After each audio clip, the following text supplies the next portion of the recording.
What happens when you play too much Terra Enigma as a kid? Well, you grow up and make this game. Today I'm gonna be talking about CrossCode, an action RPG developed by Radical Fish Games. It has pretty interesting combat, puzzles, and exploration. The combat of this game consists of dodging projectiles, patterns, and exploiting enemy weaknesses. It requires you to pay attention and use the environment in your favor, which makes each combat unique in its own way. It's a pretty serviceable combat system, I suppose. I love the camera work during boss fights, and the pixel art is pretty amazing.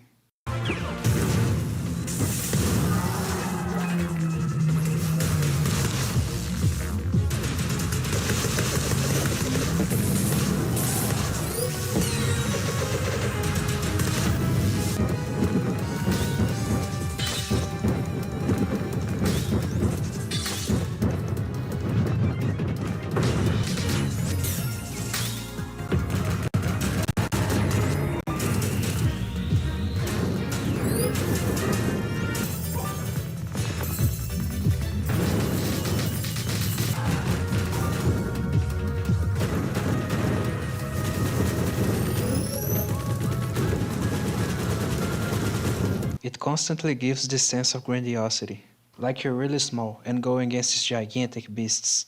It's also extremely challenging, so it really feels like you're there. Now, although the combat system works the best in boss fights, the same can't be said about normal battles, because the game relies on noticing patterns and capitalizing on weaknesses. And then there's a billion things happening at the same time. Sometimes you are forced to damage boost, as you can't pay attention to everything. Normal enemies would have done wonders for this game. You know, a normal enemy? One that doesn't knock back, just deals damage, and most importantly, no gimmicks. Imagine if you were playing Streets of Rage, and then all of the basic enemies, like the Garcias and the Donovans, had some sort of pattern that needed to be respected in order for you to deal damage.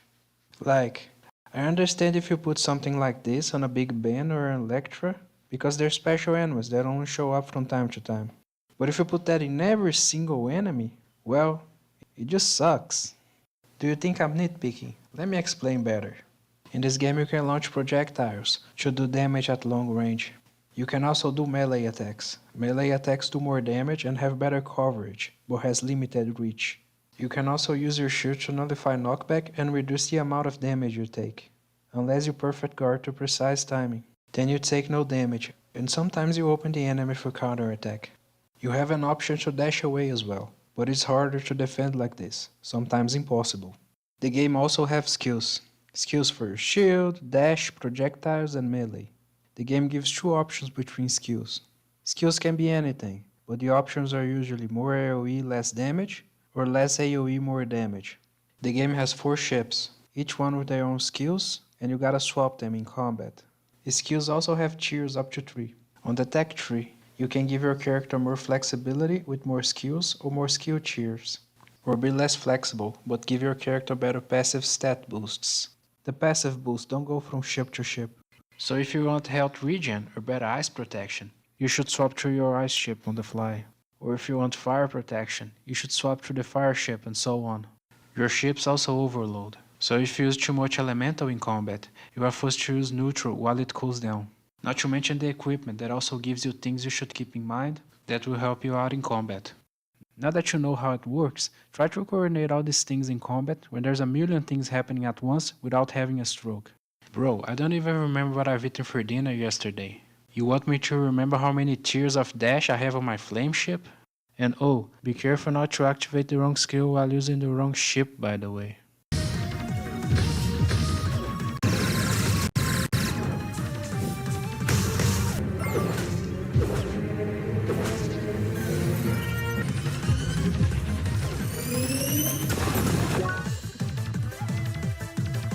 It's so convoluted. Simplicity would have done wonders for this game. It's funny because the game introduced such a strategically complex battle system with all these weaknesses and patterns because it doesn't want to have a brain-dead combat. Which does work up to a certain point, but then it becomes so complicated. You are forced to damage boost and forget all the strategical options the game offers you, ultimately becoming brain-dead in the end, going full circle. Granted, The game does have a high skill ceiling with the arena, which gives you an option to perfect your fighting skills, competing for time and or score. You can craft different equipment, choose different skills, and try new builds, so at the very least there's that. I'm gonna give you a tip. When the boss changes states, they start an animation that lasts for some time. Use that time to use items, like heals and buffs. And when you manage to acquire the wave ship, use the wave clones to escape attacks and to give yourself a breather to use items. And also, use Essence Drain and Vital Pulse. It's a really good healing technique. The wave ship's top tier. Also, just one thing that I noticed. The name of all the 4 ships are Heat, Cold, Wave, and Shock. And I get why Heat and Cold are opposites because they nullify each other. Even Earth and Air. You know, because whatever Earth occupies, Air can't be there, and vice versa. So they're opposites. But I didn't get what they meant by Wave and Shock being opposites, up until I noticed that it's just Shockwave. Like a shockwave. Anyways, back to the conversation. Puzzles. The puzzles in this game are quite challenging. They are not extremely hard, as in, you're not gonna get stuck on a certain puzzle for hours, but at the same time they are not brain-dead puzzles created for mobile games. I remember playing this game when it came out a few years ago, and I don't remember getting significantly stuck in any of the puzzles, until I replayed it now to get footage for this review. And even though I mostly didn't remember the solution to the puzzles, I didn't really get stuck anywhere for a gigantic amount of time either. The puzzles not only try to test your ability to plan out a solution, but also your muscle memory to solve them under pressure.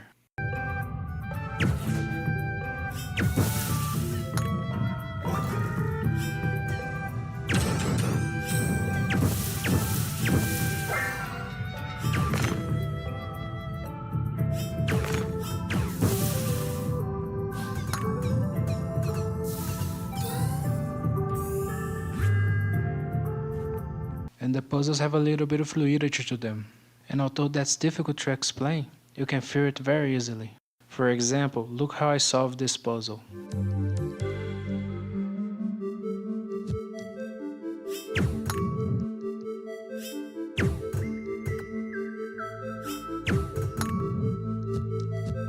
Now look how a speedrunner does it.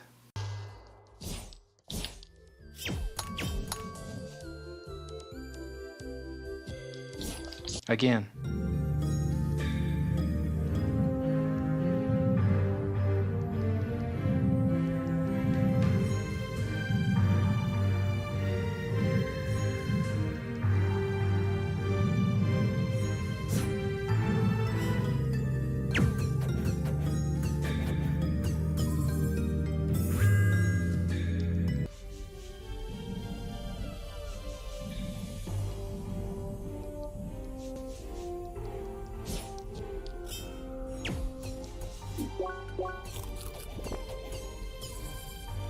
Again.